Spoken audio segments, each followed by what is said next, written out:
যুদ্ধের দামামা যখন থামার নাম নেই, তখনই বিশ্বজুড়ে শুরু হয়েছে এক নতুন আতঙ্ক। গত কয়েক দশক ধরে নিজেকে অন্যভাবে হাজির করা ইরান কি তবে ইতিহাসের পাতায় হারিয়ে যেতে বসেছে? তবে প্রশ্ন হলো, আমেরিকার শত্রু বিদায় নিলেই কি শান্তি আসবে?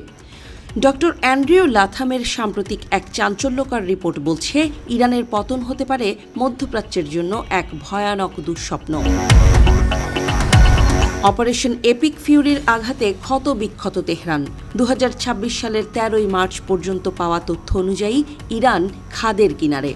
কিন্তু এই সামরিক বিজয় কি আসলে এক কৌশলগত ফাঁদ? ঢালাইয়ের সেরা প্রিমিয়ার সিমেন্ট। আন্তর্জাতিক সম্পর্ক বিশেষজ্ঞ ডক্টর লাথাম সতর্ক করেছেন, ইসলামিক রিপাবলিকের পতন হলে এমন এক শূন্যতা তৈরি হবে যা সামলানোর ক্ষমতা হয়তো বর্তমান বিশ্বের নেই। প্রথম দৃশ্যপটে দেখা যাচ্ছে, ব্যাপক ক্ষয়ক্ষতির পরও যদি বর্তমান সরকার ক্ষমতায় টিকে থাকে, তবে তা হবে পশ্চিমাদের জন্য এক অম্লমধুর অভিজ্ঞতা।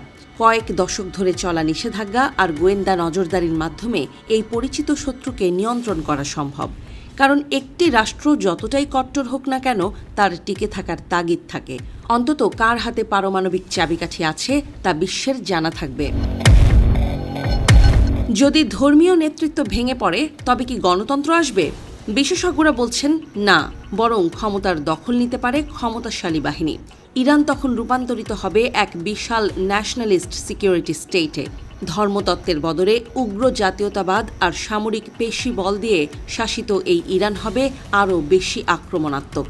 কিন্তু ডক্টর লাথাম যেটিকে প্রকৃত দুঃস্বপ্ন বলছেন, তা হল নেতৃত্বহীন এক ইরান।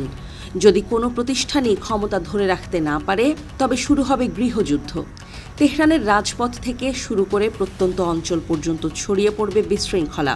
একটি বিশাল ভূখণ্ডে যখন কোনো কেন্দ্রীয় নিয়ন্ত্রণ থাকবে না, তখন সেই রাষ্ট্র হয়ে উঠবে বিশ্বের সবচেয়ে বিপজ্জনক এলাকা।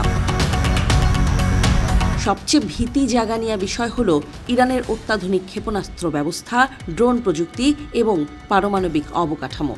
একটি দেশ যখন ভেঙে পড়ে, তখন এই মরণাস্ত্রগুলো কার হাতে যাবে? বিদ্রোহী গোষ্ঠী, সন্ত্রাসী সংগঠন, নাকি কোনো উগ্রপন্থী জেনারেলের হাতে? এই মরণাস্ত্রগুলোর নিয়ন্ত্রণ হারিয়ে যাওয়া মানে পুরো পৃথিবীর নিরাপত্তার উপর সরাসরি আঘাত। ইরান কেবল একটি দেশ নয়, একটি বহু জাতি গোষ্ঠীর মিলনস্থল। কেন্দ্রীয় শাসনের পতনে কুর্দি, বালুচ এবং আজেরি গোষ্ঠীগুলোর মধ্যে স্বায়ত্তশাসনের আকাঙ্ক্ষা দাবানলের মতো ছড়িয়ে পড়তে পারে। আর এই সুযোগে প্রতিবেশী দেশগুলো যদি সরাসরি হস্তক্ষেপে লিপ্ত হয়, তবে পুরো মধ্যপ্রাচ্য এক বিশাল অগ্নিকুণ্ডে পরিণত হবে, যা নেভানোর সাধ্য কারও থাকবে না।